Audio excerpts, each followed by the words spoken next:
I'll be discussing about behaviorism. First, let me tell you what is behaviorism. It is a scientific approach to psychology in which the study is based on observable, quantifiable facts and not on subjective thoughts and emotions. In order to be objective and verifiable, the stimuli and responses have to be investigated further under controlled conditions. Most behaviorists agree that much of behavior is acquired through conditioning, and it is changed as an adaptive function. Behaviorism, as an objective approach to psychology, behaviorism makes us use of scientific tools and methods such as observation, examination, experimentation, and analysis. Behaviorist theory on learning. Learning is mainly due to external stimuli and experiences and interactions with the environment. Learning is observable and measurable, focusing on a response based on environment stimuli. Learning is behavior change. Learning most often takes place when stimuli and response are close together in time. Significant contributors: Pavlov, 1849 to 1936. He is considered the father of classical conditioning. Conducted experiments where dogs conditioned to salivate at the sound of a bell. Demonstrated a reflex could be trained to respond to a new stimulus through repeated pairings of the new stimulus with a stimulus that naturally caused the reflex. Skinner, 1954. Self-instructing and self-testing. Responses acquired overt behaviors such as writing words and terms. He believed that any response could be enforced. By reinforcing successive approximations, behavior will change into desired pattern. Skinner thought that in schools, reinforcement didn't occur immediately. Negative reinforcers were used, and that large groups made reinforcement difficult. As such, he developed. Thorndike, 1898. He investigated instrumental conditioning by placing cats in 15 different puzzle boxes. Formulated the law of effect that states if a response in the presence of a stimulus is followed by a positive event, the association between stimulus and response will be strengthened.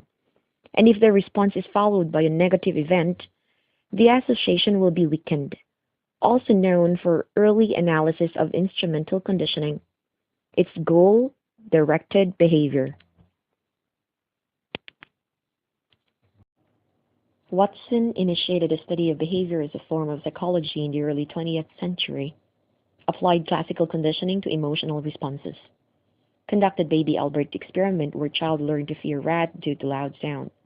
Watson believed that humans are only born with 3 emotional responses: fear, rage, and love, and adults' emotion were the result of conditioning to various stimuli in life. 2 kinds of conditioning. The first one is classical conditioning.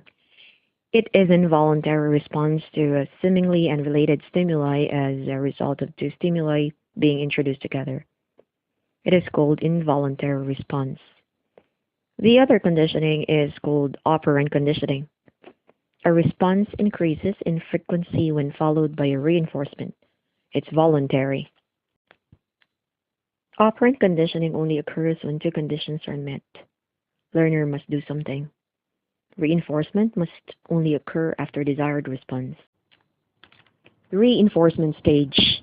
In the reinforcement stage, a reinforcer is anything that increases the frequency of a behavior. The behavior could either be good or bad. Reinforcement is required for a new behavior to be acquired or learned behavior to be sustained. Without reinforcement, the behavior could decrease or disappear entirely. It's called types of reinforcement. There are actually 2 types of reinforcement. The first one that I'm going to tell you is about positive reinforcement.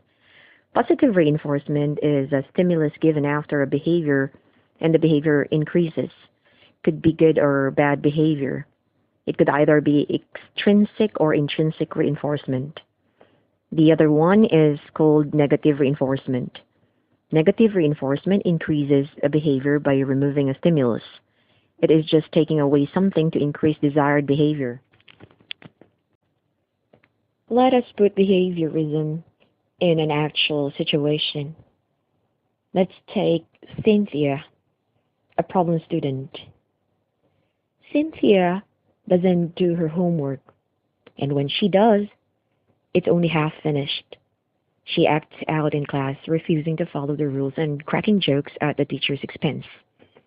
Her teacher, Mr. Green, is at his wit's end, and he's thinking how he could deal with Cynthia.